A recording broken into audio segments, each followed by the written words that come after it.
The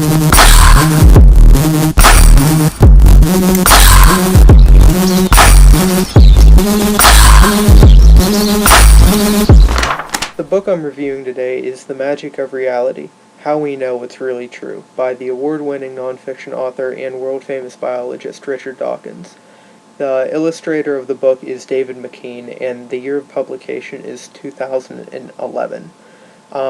It was published in the United States and the United Kingdom.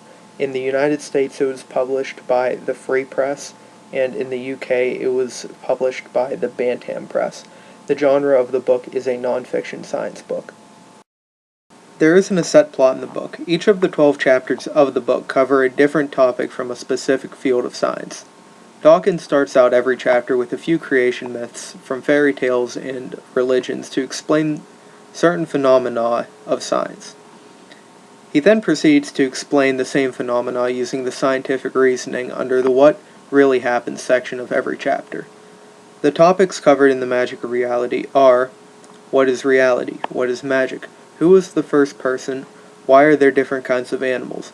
Why is there day and night? Why is there summer and winter? What are things made of? What is the sun? What is a rainbow? Are we alone? How did everything begin? What is an earthquake? Why do bad things happen? And the topic that Dawkins definitely stresses over the most, because I feel he thinks it's the most important of every topic he covers, is what is a miracle? There are several reasons I like The Magic of Reality so much, but the main reason I like the book is because it's meant to be read by people that are my age. The target audience for the book is ages 15 to 21. The language and examples used in the book are also very understandable and relatable to people that are that age, especially if it is approached with an open mind and some common sense is used.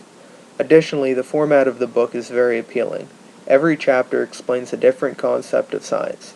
The topics are various and kept me in the book for most of the time. Most of the material that I was hearing in the book, I was hearing for the first time, so that kept me in the book as well. I really don't have a whole lot of negativity toward this book because, first off, I really haven't read a whole lot of nonfiction, so I don't have anything to really compare it to, but I really learned a lot from the book. That being said, I did have one negative comment about the book. There's a few topics in the book where I struggled to finish it because it was very, very dry at times. While reading these few chapters, I found myself struggling to grasp the real concept of what Dawkins was trying to get across.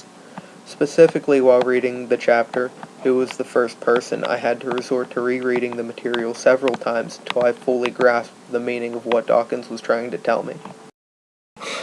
Richard Dawkins has a very unique style of writing, and this book is no exception to that. Dawkins filled this book with countless examples of imagery, comparison, and as odd as it sounds, many changes of point of view. Throughout the book, he transitions between first, second, and third person point of views. Additionally, Dawkins is known for taking a very fine detail and elaborating on it to make it even more specific. He completely explains every single concept and idea that he addresses through his elaborate use of imagery.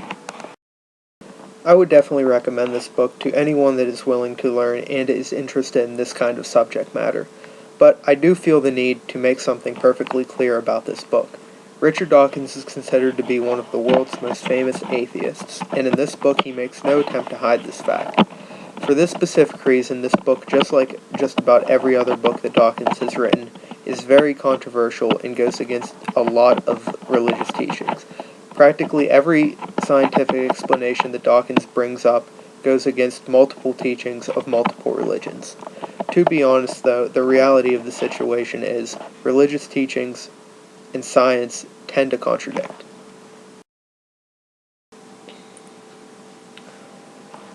Over the course of his life, Richard Dawkins has been a huge advocate in educating the youth of the world on scientific principles.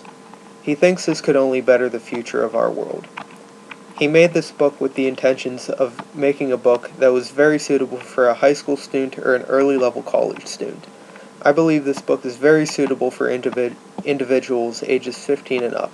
Although most of the subjects in the book are relatively deep concepts, it is written in a very understandable manner, and I believe that anyone that is a freshman in high school or older that has a limited scientific knowledge base would only be doing themselves a favor by reading this book.